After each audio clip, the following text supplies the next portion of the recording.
कंचा आंब खाइले केउं रोग ठीक होता है?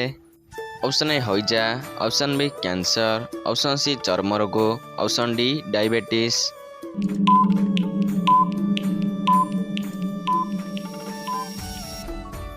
सो फ्रेंड्स यार सठिक उत्तर दिला ऑप्शन नंबर सी चर्म रोग।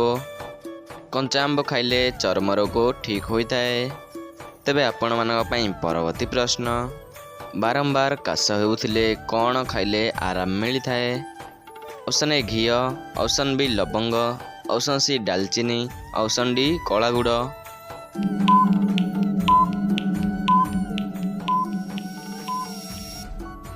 सो फ्रेंड्स यार सठिक उत्तर दिला ऑप्शन नंबर डी कला गुड़। बारंबार काश होउथिले कला गुड़ खाइले आराम मिलता है। तेबे आपण मानक पई परवर्ती प्रश्न, अधिक मटन खाइबा द्वारा केउं रोग होता है? ऑप्शन ए अर्श, ऑप्शन बी मधुमेह, ऑप्शन सी रक्तचाप, ऑप्शन डी हार्ट अटैक।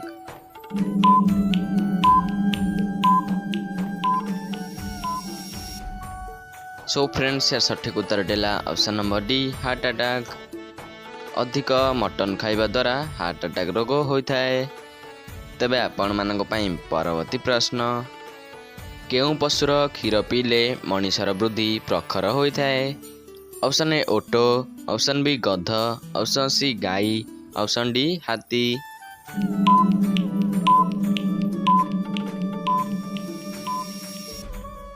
सो फ्रेंड्स यार सठिक उत्तर दिला ऑप्शन नंबर सी गाई। गाई क्षीर पीले मनीषर वृद्धि प्रखर होता है। तेबे आपण मानक पई परवर्ती प्रश्न, प्रतिदिन गरम पानी रे गाधोइले केउं रोग होता है? Option A typhoid, option B thyroid, option C रक्तचाप, ऑप्शन डी कोष्ठकाठिन्य। उत्तर जानिथिले कमेंट बॉक्स रे जणाई दियंतु।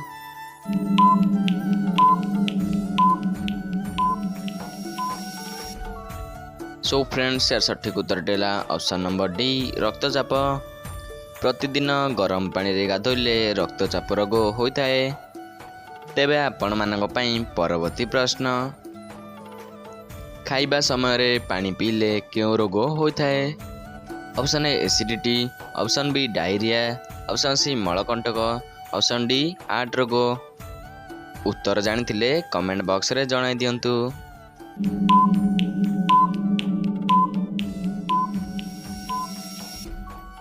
सो फ्रेंड्स यार सठिक उत्तर दिला ऑप्शन नंबर ए एसिडिटी। खाइबा समय रे पानी पीले एसिडिटी रोग होता है। तेबे आपण मानक पई परवर्ती प्रश्न, घर भितरे केउं गछ लगाइले घर को साप आसी थाए? ऑप्शन ए आंब गछ, ऑप्शन बी तुलसी गछ, ऑप्शन सी हलदी गछ, ऑप्शन डी सर्पगंधा गछ। उत्तर जानिथिले कमेंट बॉक्स रे जणाई दियंतु।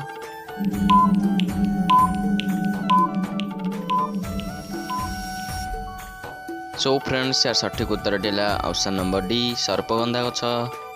घर भितरे सर्पगंधा गछ लगाइले घर को साप आसी थाए। तेबे आपण मानक पई परवर्ती प्रश्न, कंदमूल खाइबा द्वारा केउं रोग ठीक होता है? Option A jaundice, option B हईजा, option C malaria, option D कोष्ठकाठिन्य। उत्तर जानिथिले कमेंट बॉक्स रे जणाई दियंतु।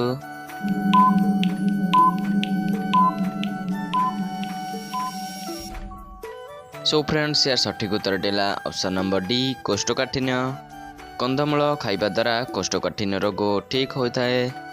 तेबे आपण मानक पई परवर्ती प्रश्न, पुस्तकर निर्माण सर्वप्रथम केउं देश रे होइतिला? ऑप्शन ए चीन, option B Italy, option C Germany, option D America. उत्तर जानिथिले कमेंट बॉक्स रे जणाई दियंतु।